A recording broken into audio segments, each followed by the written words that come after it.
Oh, no, he didn't. Earl, yes, he did. Welcome back.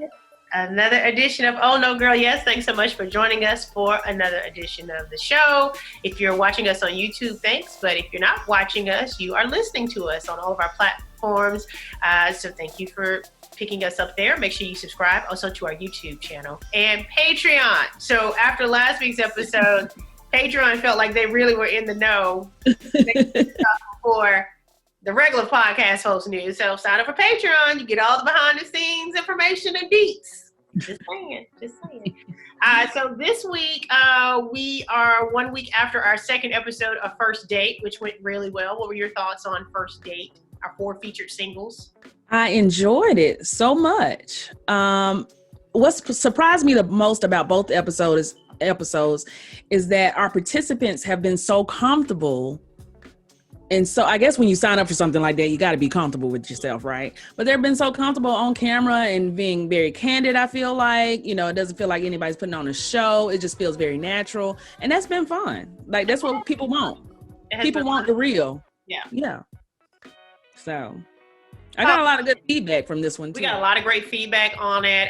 Of course, that was just our second episode. We're shooting for one a month, but sometimes we have a hard time. Guys will say, yeah, I'll do it. And then when you say, okay, it's Thursday, they're like, well. But the 2 guys we had, Steven and Jason, were great. One of the things Jason said, Jason actually got the most second dates. He did. Hashtag second dates. And he said something about, the question was, what is the worst thing your ex could say about you? And he said that his cutoff game is so strong. Now, I did ask him a little bit about his cutoff game. Is that like officially goodbye? He said he blocks on social media, he deletes phone numbers and all that good stuff. But that brings us to this week's topic. And is the cutoff game, is that different than ghosting?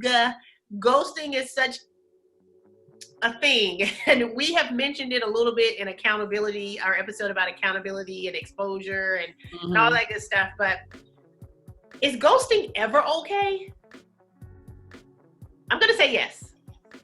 I think it is, yeah. I think sometimes, especially in my experience, I have needed to ghost some people who just kind of linger on, hang on. They really don't have true intentions for you to do anything else other than linger and hang on. So I don't know if I would call that ghosting them as much as just stop responding.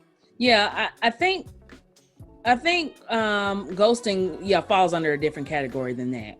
Yeah. Ghosting is when you're expecting another interaction. Yes, when one person is expecting another interaction and the other person just, for whatever reason, without explanation, just moves on. And we prefer explanations. That's the short version of this whole episode. This is true.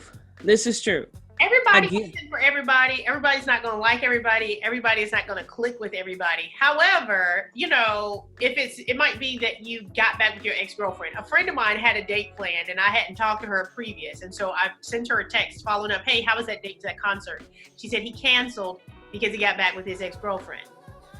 And I said, well, as much as that sucks, at least you know what happened. Instead of him just not showing up. Knowing he got back with the ex. Right. The concert instead. I agree. So I said, well, that's a horrible story, but I guess it's a positive story. At least he communicated that to you. And what's so sad, we do this all the time, and it actually drives me crazy. We give people credit for doing the least, and I think that's another reason. Absolute least. I think maybe that's a whole another topic, but we do give people credit, and it's almost like a relief. Like, well, you know what? At least I know. Well, forget the fact that he got back with his ex-girlfriend while he was talking to you and dating you. Right. Well, they had never, that was going to be their first date. They had never. Okay. So they hadn't been in a relationship. Yeah, they weren't in a relationship. Oh, okay. Well, that's a little different. He may have been premature in thinking he was ready to move on by asking her. Yeah. Well, that's a little different. Okay. I'll give him a little grace. Right. I'm giving him credit, but yes, it's the minimum, but it's so sad because just basic communication is such a bonus nowadays. It's like, wow, at least he told me he wasn't interested. Yes. Man, if you are listening, single men, just communicate just a little bit more than you're doing now. And I think you'll appreciate the response you get from that. Just being a little bit more communicative. Even in the points of the communication, I know we've shared in a couple of our last interactions with men have been, they have communicated, but they have communicated they wanted to be friends with intention of Okay, so maybe in that situation, don't communicate that. Because just keep some things to yourself. Yeah. In that way, if you meet a woman that's intentional about her time and her interactions, she's not going to sign up to be a friend. But let's say in your mind, you are so attached to this friend idea, maybe you don't need to communicate that to her. Just let her be engaging with you. You're engaging with her, and then see what happens.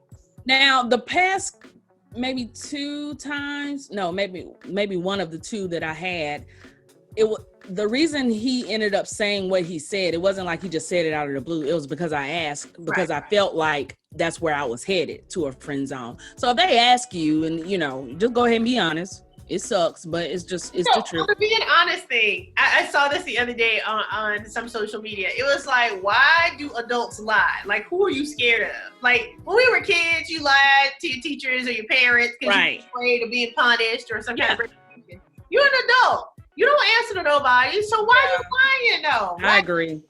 Yeah. What are you scared about? This is the truth. This is how I feel. You know what? How I feel today might change, but I don't want to drag you along based on what I'm feeling today. Yeah. I appreciate that information. But when I had a guy, maybe a guy ago, asked me out. And this was somebody I had dated previously. We fell out. He reappeared out of the blue. I accepted his reappearance. He asked me out the next day, and then he ghosted me. And it's like, did I miss something here, or did you just appear out of the blue? And in less than 24 hours from asking me out, he ghosted me again. And it's like, okay. So at some point, fellas, you got to just, I think what he would say in his defense, if he ever heard this, would be, oh, well, I sent you a text telling you I was emotionally unavailable. Okay. You were born that way, friend. I saw a clip on Dr. Phil. And Dr. Phil had a clip of a woman who brought a guy onto the show because this guy ghosted her. And this is how that went. Brittany at a seminar in early 2019. She was very beautiful. She had a bubbly personality. After we had spoken on the phone a little bit, we exchanged text messages, and then I asked her out. So at dinner, we were having a good time. She asked me, did I have a girlfriend? And I told her no, and she asked me, was I sure? I was just thinking like, she really didn't believe me the first time. After that date, for about a week, we exchanged a couple more text messages. In one of her texts, Brittany asked me again if I was sure I didn't have a girlfriend. So I was busy when the text came through, so I really didn't answer at that time, but a little bit later, I revisited that text message, and that's when the red flag was like, yeah. In my past relationship, I had those type of issues, but she really didn't believe anything I said, and it was just a bunch of drama. So instead of texting Brittany back, I just didn't reply. So I admit that I did ghost her. Brittany wasn't giving me a chance, to be honest, so, I felt like I really didn't need to give her a chance. How you doing? Pretty good. How are Good to you? see you. I see you. You guys know each other? Yes. Hey, Casper. So, Brooklyn, y'all haven't seen each other since April? Yeah, since April. When you first met Brittany, what'd you think of her? I thought she was amazing. I thought obviously she's very pretty, and her personality is what really stuck out the most to me. So. Right. Yeah. And you started seeing some red flags. What was the first red flag you saw that made you think, I don't know? Well, the whole thing, she kept asking me, did I have a girlfriend? Yeah. Okay. It was a sign of trust Did you? issues. No, I didn't have a girl. See? You see?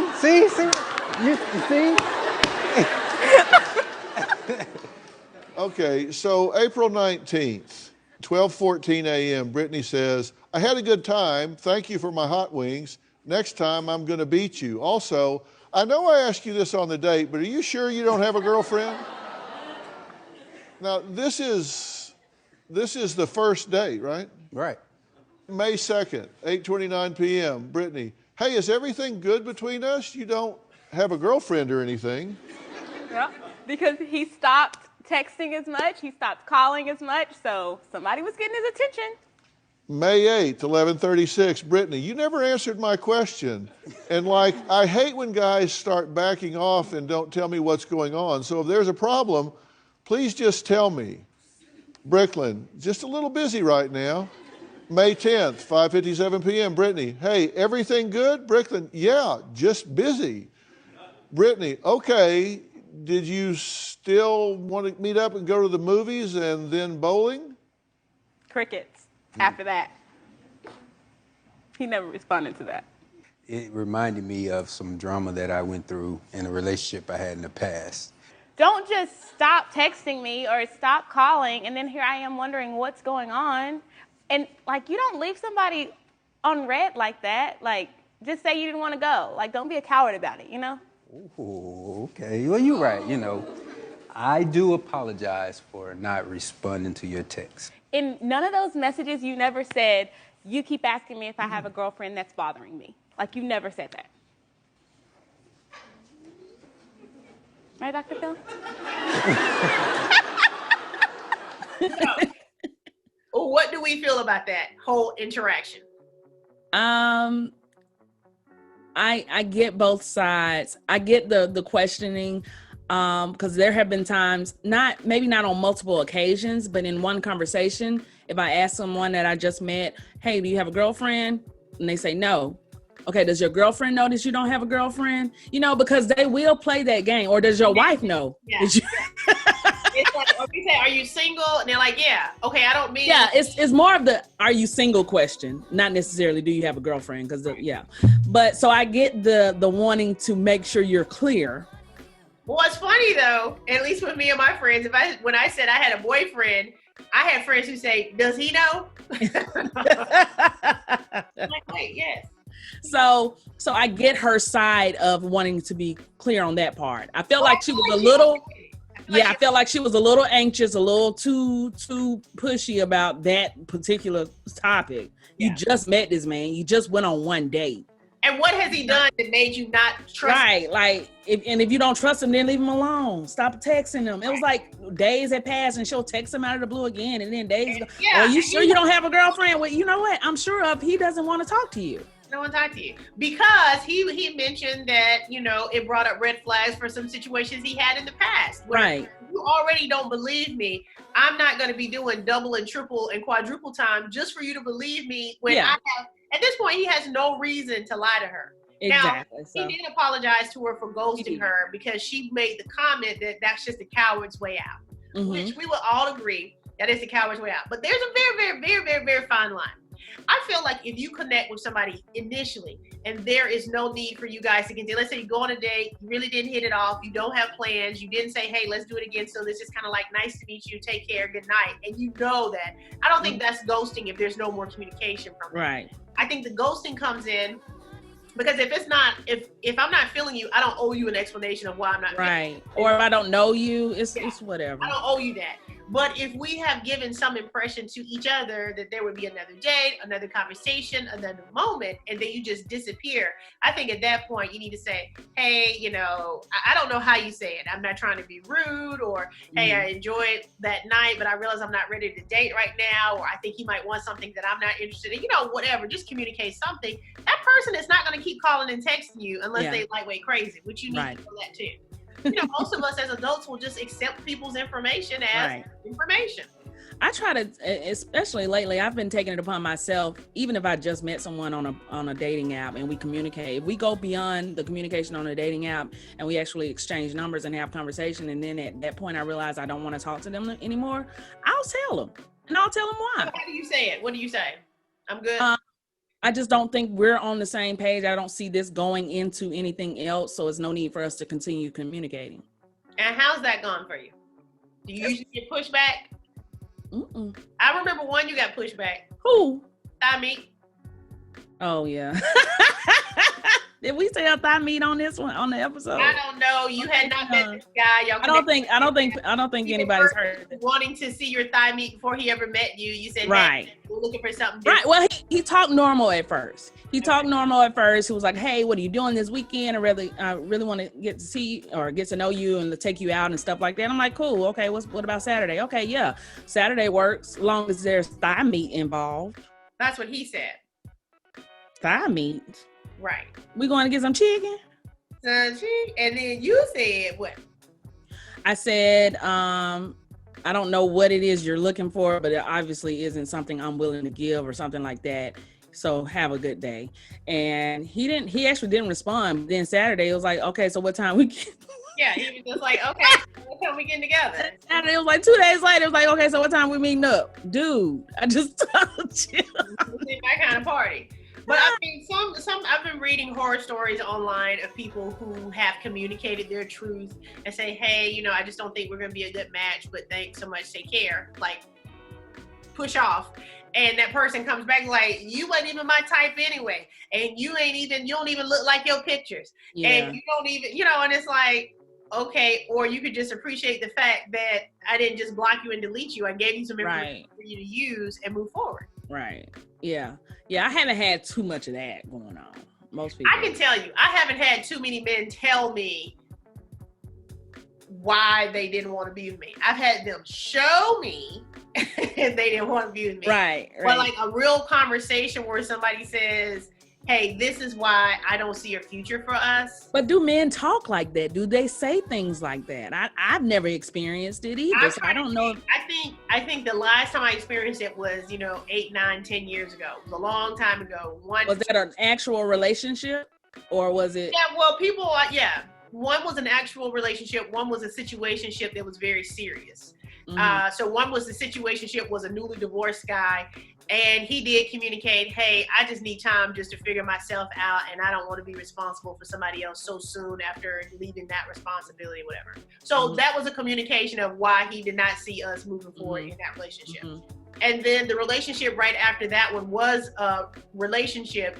And when that person broke up with me, he said, you just make me feel like you can take me or leave me. Right.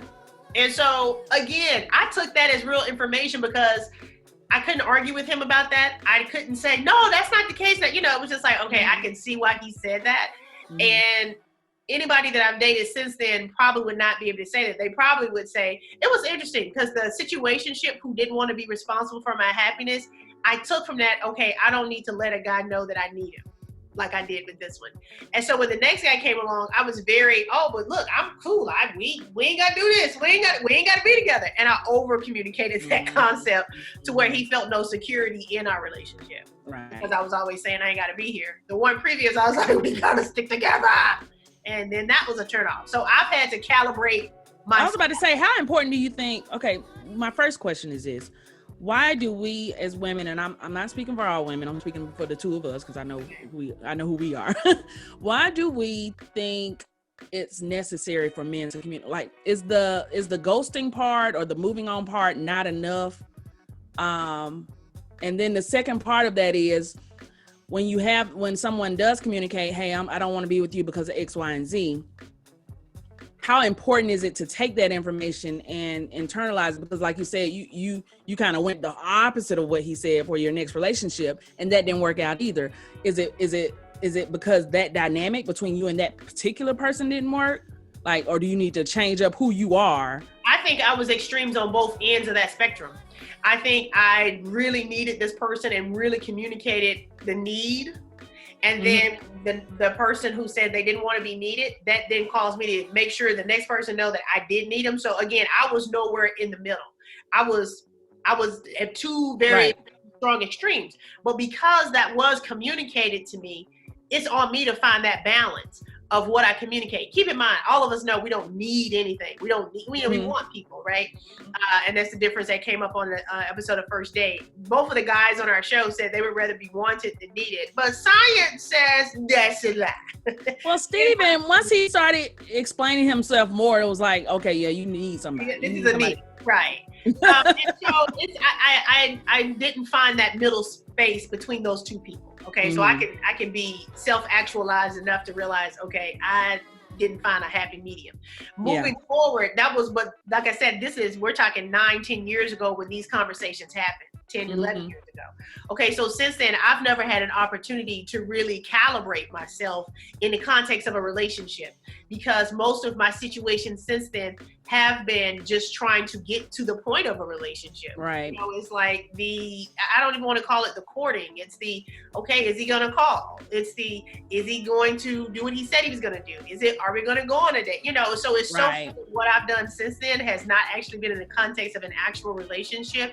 The relationship I'm in now, I feel like though that particular point of needing versus wanting is not as prevalent in this particular relationship based on our personalities. Mm-hmm. So I think that doesn't come up as much for us right now, as far as the need-want concept. Right. I don't think. Look, I don't know. Maybe I should check in. But so I think the communication will help us, right? So I want the communication. There's two reasons why I want them to communicate versus ghosting.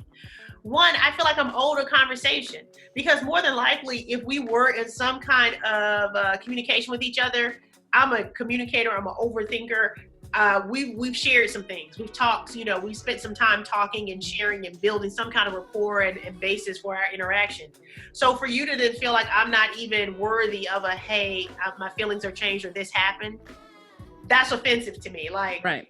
You don't think I'm owed just a conversation? That's how the podcast started, is that this person sent me a text while I was on TV to break up with me. And so when I texted back, I said, no, we'll have a conversation when I get off work, not for me to convince you otherwise, but just because I feel like you owe me an actual conversation. That's it. So by the time we had that conversation, it was never a conversation about, this is why I feel this way. Right. Because, well, it's just me and I'm just numb to it. And it's just, you know, I haven't felt this way in other relationships. And so I just don't want to keep dragging you along. Okay, whether that's true or not, whatever. But my question was, but why did you do it like that? And then when he responded, that's just how I did it. Okay, bye. I mean, it wasn't nothing else to say. It wasn't you know what, after I sent it, I realized I shouldn't have, or, you know, there was no acknowledgement of that. Probably wasn't the best way to do that. So there was no friendship to have, because even in the text, that we can be friends. I was like, how could I be friends with somebody that would do that? Like, you're not even thinking nothing about me. Right. So I want the communication, because if my current boyfriend broke up with me and he told me why, that would be great information to know, especially at this age, at this juncture. It would be like, you know what? That's good information. Okay. I don't need everybody who don't like me to be telling me why they don't like me, though. Right. I got you. Yeah. I got you. What about you? Can you think of a time that somebody gave you some information that you could use for the next one? Girl, as if I would. I'm just playing. Let me think. You know, Tight Pants, when he told me I was mean, or not that I was mean, he said, you're not a nice person. Yeah. That did stick with me, even though I didn't like him that way. It did stick with me. I'm like, I need to be careful how I project myself onto people that I like. Yeah. Or I'm trying to get to know. So that did stick with me that time. I appreciate it that much. I'm trying to think. I don't know if anybody else is giving me a reason. Well, and that's what I'm saying. Because a lot of times the reason is, oh, you're such a great person. I just don't know. It's basically, they're not saying this, but it's like, I'm not going to live up to what you want. So let me. I've had guys say that, well, I just don't want it to not work out. And then what? And what if I mess up and you're this great person? And I remember one saying, we know so many people in common. I don't want to be the guy that disappointed you. And I'm like, okay, you do the most. We had never even gone on like one date. Yeah. Since when did being a great person mean you can't be in a relationship with anybody? And you really want to say, and I ain't that great. You would realize I ain't that great. Just get there. Let's get there. Okay, so back to the Dr. Phil episode. We've all been here, ladies. I know we have. It's like, okay. And so my advice would be, you send that first text message and he doesn't respond. My advice would be, go outside and throw your phone out in the back creek. Please. Because once you send that second one, you're not gonna stop. Now, let me ask you this. Is this advice strictly for we're not in a relationship, we're just trying to see what this could be? Yes. Well, no. It could work for relationships too. Well, no, because in a relationship, it's like, oh, this is not gonna go away. Yeah, well, it probably would be more appropriate in a relationship as opposed to someone that you need a minimum of 2 to 5 texts. I just know once you send that second one, it's a rabbit hole. Yeah. So well, I'm like, it's the anxiety. You know what? I know. Who I send an email to, business, personal, whoever I send an email or text to, I am attached to a response. Yes. I am attached to a reaction. I'm attached to some acknowledgement that this information has been relayed. I said this to my mama 2 weeks ago. I was like, hey, I sent you such and such. Did you? Oh yeah, I looked at it. I said, well, can you tell me you looked at it? Or can you say you saw it? Or can you, okay, I'm gonna do better. But because I'm somebody like, if I put it out there in the universe, and that's also, I'm a very impatient person. I'm I'm very attached to what I put out, I want to get back. Yeah. So if I send you something, I'm immediately like,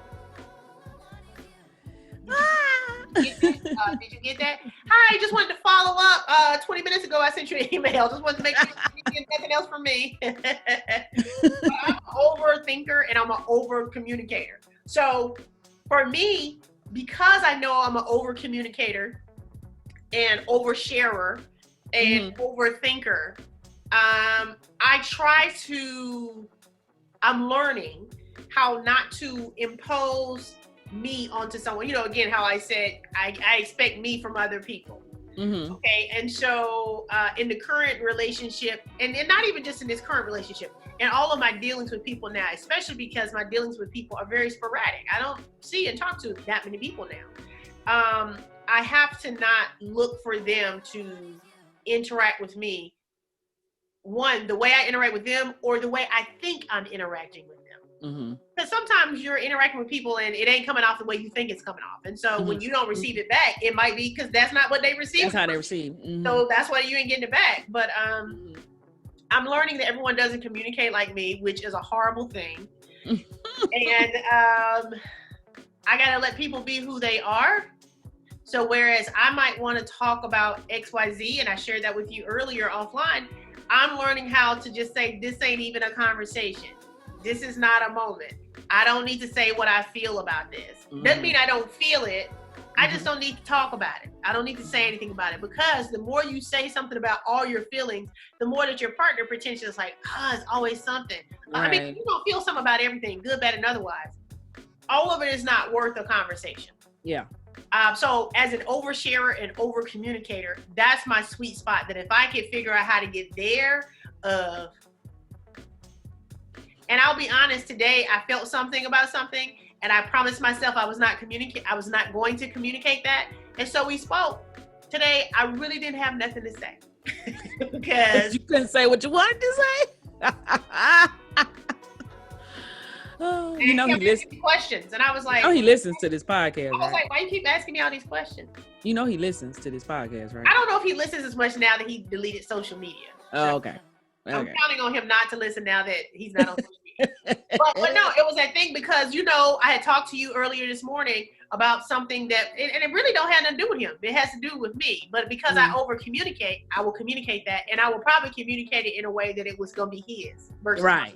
Right. Well, that's why I knew it wasn't enough for me to say. And I promise you, I had the hardest time talking to him because I'm like, nothing. Yep. All right. Okay. And I know he's thinking, what's wrong? What happened? What did I do? So I realized even in not communicating. Right. You're communicating something to him. So he's like, okay, something's going on. And I'm like, I am not. And it's not me not talking about it. It's just everything don't need to be communicated. Yeah. As far as ghosting goes, you need to just communicate, hey, I got back with my ex. Hey, I don't think we're going to have as much as a connection as I thought originally, but you're a great girl. Wish you the best. Or, hey, I'm just not in a space where I'm trying to really date, and I realize that now. I don't want to waste your time. Anything, just put a period on it. Because I think that's wishful thinking for me. I just don't see. But it helps us grow in ourselves. You would hope all your interactions are growth moments, right? Though, because whether it works out or not, you feel like I gained something from that interaction. I learned something about either men or that scenario or myself. When you don't get any of that from any of that, it's like you start feeling kind of hopeless. Right. So, some of my biggest heartbreaks were some of my greatest life lessons. Yeah. And so that's all I can take from them. I take the lesson from it that was one of my greatest heartbreaks that 10, 11, 12 years ago of me needing that person. But I learned so much about myself. I gained so much for myself, but from that heartbreak, you know? Right. I started doing comedy as a result of being depressed about that breakup. And so I feel like as long as you can touch the scar, but also see where you've healed, it's okay. Right.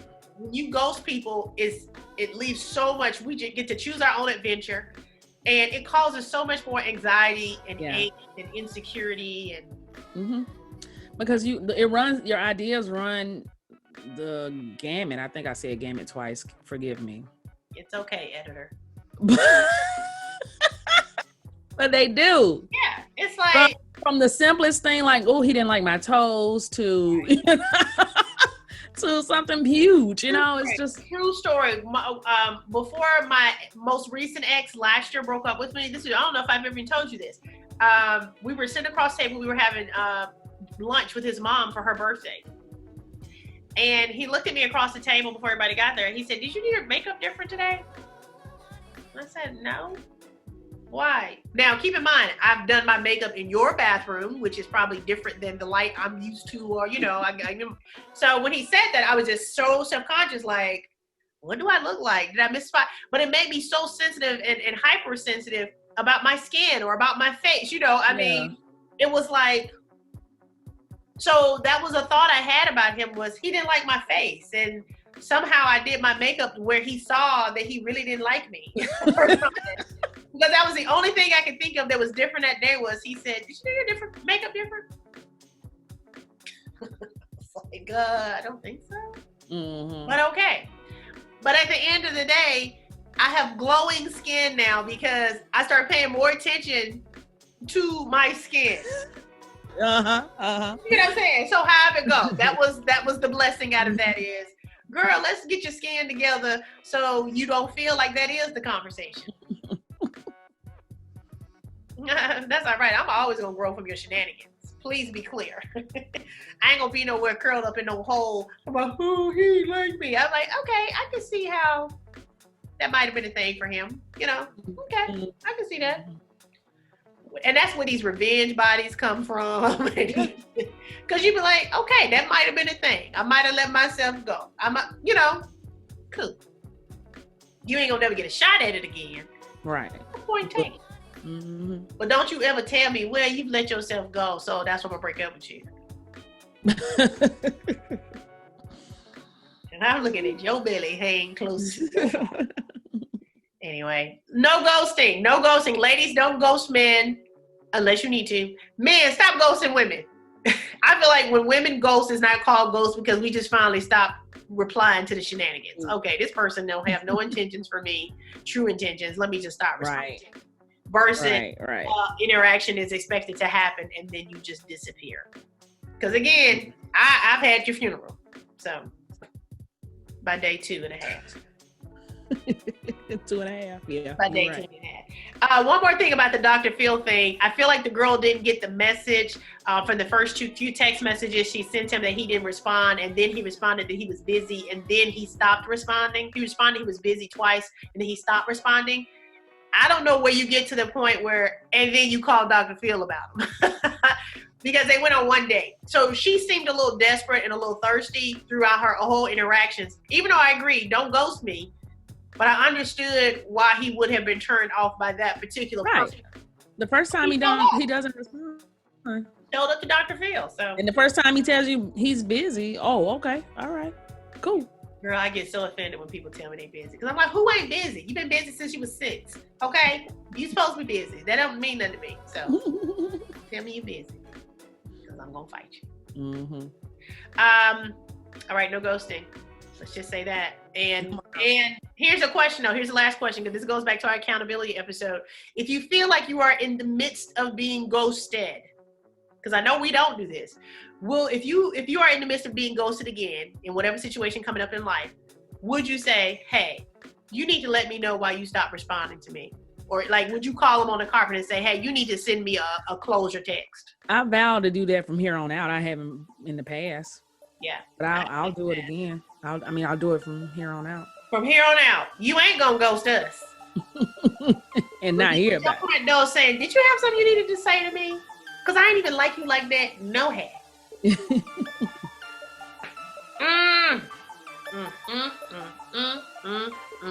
Oh no, he didn't. Girl, yes, he did.